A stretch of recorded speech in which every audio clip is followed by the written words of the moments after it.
इन मुलाकातों के बाद अब पहला ब्रेक थ्रू जो है वो जुम्मे के रोज़ होने जा रहा है, जिसमें CBM यानी कॉन्फिडेंस बिल्डिंग मैयर तक मामला पहुंच गया है।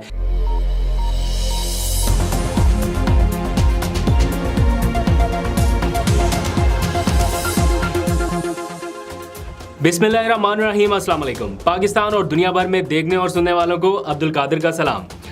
तो जनाब, सख्त तरीन और मुश्किल सियासी हालात में बर्फ़ पिघलने के मुंतज़र पाकिस्तानियों के लिए हौसला अफजा खबर है कि मामलात में बेहतरी के इशारे मिल रहे हैं। सदर हाउस का मेहमान दो बड़ों के साथ मिलकर अपनी आखिरी कोशिश कर रहा है और इस सिलसिले में जुम्मे का दिन अहम होने जा रहा है। इन मुलाकातों से निकलकर अमली इक़दामात की तरफ हम कब जाएंगे या प्रैक्टिकली कब दिखेगा कि मामलात बेहतर हो रहे हैं, उसका इंतज़ार सबको है। उसकी तफसील भी अभी कुछ सामने आई है, मैं आपको बताऊंगा। लेकिन थोड़ा सा अहवाल इमरान खान के आरिफ अलवी के लिए जेल से आए ताज़ा पैगाम का। आज आपको पता है साइफ़र केस की समाअत थी। पहले की तरह जज साहब इस्लामाबाद से अटक रवाना हुए, वहाँ पर समाअत की और ख़ान साहब के रिमांड में कोई 14 दिन की मज़ीद तोसी कर दी उन्होंने।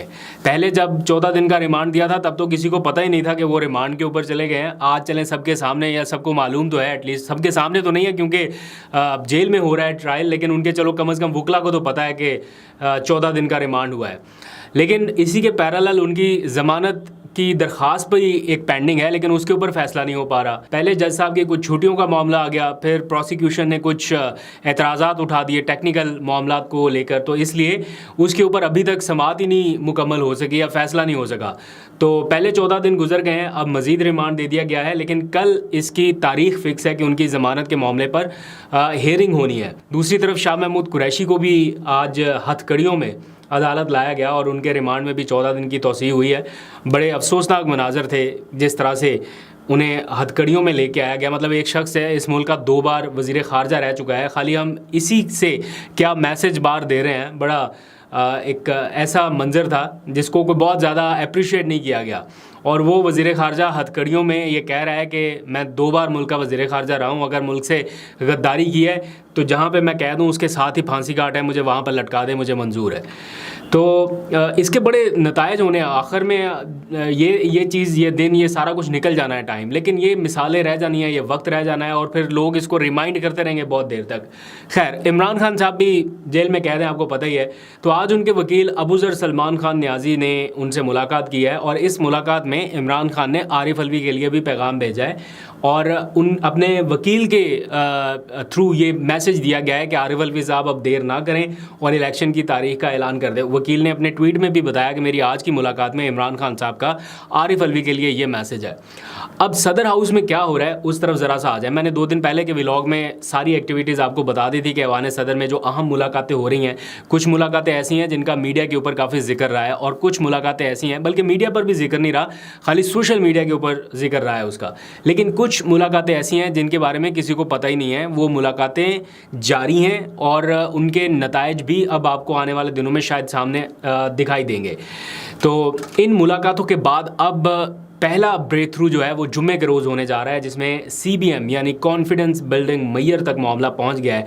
कॉन्फिडेंस बिल्डिंग मैयर्स का ऐलान होना या जुम्मे का दिन उसके लिए बताया गया है कि ऐलान कर दिया जाएगा। तो CBM यानी एतमाद साजी की फ़िज़ा कायम करने के लिए जो कुछ नुकात हैं जिनके ऊपर मामला तय होंगे, यहाँ तक पहुँच जाना ही इन मुश्किल सियासी सूरत में बड़ी एक अहम डेवलपमेंट है। इसके ऊपर मीडिया बहुत ज़्यादा बात नहीं कर रहा या बहुत ज़्यादा इसको हाईलाइट नहीं कर रहा, लेकिन एट द मोमेंट ये उन लोगों के लिए उम्मीद की एक किरण है जो इन मामलात में इंतज़ार कर रहे हैं कि यार कहीं से तो बर्फ़ पिघले, कहीं से तो कोई पॉजिटिव साइन आए। तो मोहम्मद अली दुरानी के बारे में आपको पता है, उन्होंने प्रेसिडेंट आरिफ अलवी से मुलाकात की। उनका आज एक इंटरव्यू कुछ देर पहले ARY पे मैं देख रहा था, तो उन्होंने अपने इंटरव्यू में बताया कि आरिफ अलवी के साथ उनकी भी मुलाकात हुई है और आर्मी चीफ ने भी उनसे मुलाकात की आरिफ अलवी से, जिसके बाद हालात में तेज़ी से बेहतरी आ रही है, ये कहना है मोहम्मद अली दुरानी का। फिर उन्होंने कहा कि मैंने इस मुलाकात के बाद तहरीक इंसाफ के कुछ लोगों से भी रब्ता किया, मुलाकात की और जानने की कोशिश की कि वो लोग एक्चुअली क्या चाहते हैं।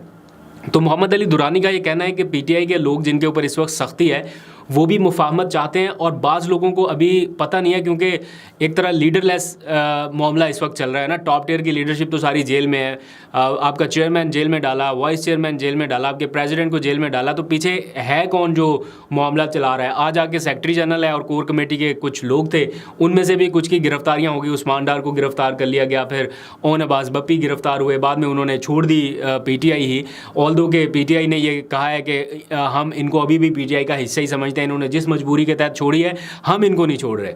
तो कहने का मकसद ये है कि मोहम्मद अली दुरानी ये बता रहे हैं कि पीटीआई के अपने लोगों को भी नहीं पता कि हमने किस डायरेक्शन में आगे चल रहा है, चूँकि लीडरशिप ही नहीं है। तो इस सिलसिले में जो होने वाली मुलाकातें हैं उसमें ब्रेक थ्रू ये है कि जुम्मे को पहली सीबीएम का वो ऐलान करने जा रहे हैं, और जिस तरह वो कह रहे हैं कि मामला आगे चलेंगे, जिस तरह गर्द बैठती जाएगी हालात बेहतरी की तरफ जाएंगे। और आप देखेंगे कि ये एक ऐसी लड़ाई थी जिसकी कोई वजह ही नहीं थी, मतलब लड़ाई हो रही थी लेकिन किस वजह से हो रही थी, किस बात पे हो रही थी, उसके बारे में किसी को पता नहीं था। तो और भी बहुत सारी उन्होंने डिटेल बताई है, लेकिन एक क्वेश्चन उनसे ये किया गया जो आपके माइंड में भी होगा कि क्या उनके पास मैंडेट है, क्या वो ये करने की पोजीशन में हैं, और क्या इसका कोई आउटकम वो पॉजिटिवली निकाल पाएंगे? क्योंकि एक बार पहले भी वो ये अटैम्प्ट कर चुके हैं, उसमें तो कोई ब्रेक थ्रू नहीं हुआ था, क्योंकि कुछ अर्सा पहले भी मोहम्मद अली दुरानी एक्टिव हुए थे। लेकिन वो ये कहते हैं कि अगर मुस्बत पेशरफ्त का इम्कान ना होता तो वो निकलते ही ना इस मामले को लेके। और फिर उन्होंने कहा है कि इमरान खान को मैं ज़्यादा बेहतर जानता हूँ, इसलिए मुझे पता है कि वो क्या करेंगे जब उन्हें कन्वे किया जाएगा या जब उन्हें बताया जाएगा इस बारे में तो क्या होगा। तो उन्होंने कहा कि जब चांद निकलेगा तो सब देख लेंगे। तो ये इस माहौल में कुछ पॉजिटिव डेवलपमेंट है। फिर एक बात का एतराफ़ उन्होंने ये भी किया कि क्रॉस लगाने का जो इख्तियार है वो सरासर आवाम के पास है। अगर कोई आके फ़र्दन ये कह दे, बहसियत फ़र्द ये कह दे कि जनाब इसके ऊपर हमने क्रॉस लगा दिया, तो वो एक्सेप्टेंस अवामी सतह पर नहीं होगी, बल्कि ये क्रॉस लगाने का इख्तियार वोट या बैलेट पेपर के थ्रू होना है। तो इस माहौल में ये बड़ी पॉजिटिव डेवलपमेंट है, और मैं इसको इसलिए भी पॉजिटिव डेवलपमेंट समझता हूँ क्योंकि कुछ और इम्पॉर्टेंट मीटिंग्स भी हुई हैं जिनको अभी डिस्क्लोज़ नहीं किया जा सकता। ज़िम्मेदारी का तकाजा ये है कि इनको अभी डिस्क्लोज़ ना किया जाए, लेकिन बहरहाल हवाओं में, फ़िज़ाओं में और कुछ जो सोर्सेज है वो बताते हैं कि अटक जेल में भी कुछ इम्पॉर्टेंट डेवलपमेंट हुई है, और फिर प्रेसिडेंट हाउस में भी ये सारा कुछ इस वक्त पैरेलल चल रहा है। सख्ती भी पैरेलल चल रही है कि अगर ये फार्मूला काम ना हुआ तो फिर सख्ती तो जारी रहेगी, लेकिन इसी के साथ साथ एक बार्गेनिंग पावर के तौर पे भी ये फार्मूला अपनाया जाता है कि सख्ती भी करो और साथ में अपनी बात भी सामने रख दो। तो इस वक्त बड़ी ज़रूरत है कि जो पीटीआई के मुश्किल में लोग हैं इस वक्त, कम अज़ कम उनकी रिहाई मुमकिन हो सके, कम अज़ कम वो जेलों से बाहर आ सके, एक पॉजिटिव जेस्चर के ज़रिए ये तो कम अज़ कम आगे बढ़े। एक चीज़ पॉजिटिव हो गई, अगर जेलों से बाहर आने का सिलसिला शुरू हो गया तो ये जो एक खौफ की फ़िज़ा है, ये जो एक अनसर्टेनिटी है, कम अज़ कम ये तो थोड़ी सी डाउन होगी, और ये बड़ी इंपॉर्टेंट डेवलपमेंट है। देखते हैं जुम्मे के रोज़ मोहम्मद अली दुरानी कौन से कॉन्फिडेंस बिल्डिंग मेजर्स का ऐलान करते हैं, नज़रें रहेंगी और आपको अपडेट भी करेंगे। दूसरी खबर यह है कि चीफ जस्टिस पाकिस्तान उमर अता बंदयाल अब रिटायर होने वाले हैं, 3 ही दिन का वक्त बाकी रह गया, बल्कि इससे भी कम का। तो नून लीग ने यौम निजात मनाने का ऐलान कर दिया है। अता तारक की कुछ देर पहले मैं प्रेस कॉन्फ्रेंस देख रहा था, बड़ी धुआंधार प्रेस कॉन्फ्रेंस, और उन्होंने चार्जशीट किया एक तरह से मौजूदा चीफ जस्टिस को, और चीफ जस्टिस साहब को शायद अब ये अंदाज़ा होने लगेगा कि अगर वो वक्त रहते ज़रा सख्त फ़ैसले करते या बताते कि ये आपकी लिमिट है, ये आप क्रॉस कर रहे हैं, अपने फ़ैसलों से कम अज़ कम ये बताते तो इस तरह की सिचुएशन ना होती। अभी तो वो रिटायर नहीं हुए और इस किस्म की सूरत हाल का उन्हें सामना है। जिस दिन वो रिटायर हो गए तो यौम निजात और बाकी सारा कुछ तो बड़ी एक बुरी सूरत हाल जो है वो आने वाले दिनों में नज़र आएगी। इस मामले को लेकर एक नया पेंडोरा बॉक्स और एक नई इल्ज़ाम तराशियों का सिलसिला खुल जाएगा। लेकिन बहरहाल मुझे ज़ाती तौर पर ऐसा लगता है कि चीफ जस्टिस ने रिस्ट्रेन का मुजाहरा किया है, हद दर्जे तहम्मुल का मुजाहरा किया है, वो उनके अपने गले भी पड़ा है। पीटीआई को तो जो नुकसान हुआ ही हुआ, उनके अपने गले भी पड़ा। तो आज चीफ जस्टिस ने अपना जो बंगला था जो होता है जजेस कॉलोनी में, वो खाली कर दिया है, और नए आने वाले चीफ जस्टिस काजी फ़ायज़ ईसा साहब के लिए उसको खाली किया गया है कि वो अब आके रहेंगे, और ख़ुद वो शिफ्ट हो गए हैं जहाँ पर रिटायर्ड जजेस रहते हैं उस जगह पे। तो नए जो चीफ जस्टिस हैं वो अब इसी हफ्ते में वहाँ पे मुंतकिल भी हो जाएंगे, और जो उनकी हलफ बर्दारी की तकरीब होगी वहीं से वो रवाना होंगे। तो ये सारी आज की लेटेस्ट डेवलपमेंट है। कुछ और भी पसे पर्दा इस वक्त मामला चल रहे हैं, मैं सोच रहा हूँ कि उनके बारे में भी आपको अपडेट किया जाए, लेकिन थोड़ी थोड़ी सी वेरिफिकेशन और रिक्वायर्ड है, वो हो जाए ताकि यहाँ पे बताई हुई कोई चीज़ गलत या बेबुनियाद ना साबित हो। इसलिए मैं कोशिश करता हूँ कि आप लोगों तक जो हक़ाइक़ पहुँचे वो 100% ऑथेंटिक हों और उससे किसी का नुकसान भी ना हो। तो अगर मुझे उसकी वेरिफिकेशन होगी, तस्दीक होगी, तो वो भी कुछ बड़ी खबरें आपको बताऊँगा। बिलावल भुट्टो अभी थोड़ी देर पहले तकरीर करके गए हैं, उन्होंने क्या कुछ कहा और साथ में और कुछ चीज़ें हैं वो मैं नेक्स्ट व्लॉग में शामिल करूँगा। अपना बहुत सा ख्याल रखिए। अभी तक के लिए इतना ही। अल्लाह हाफ़िज़।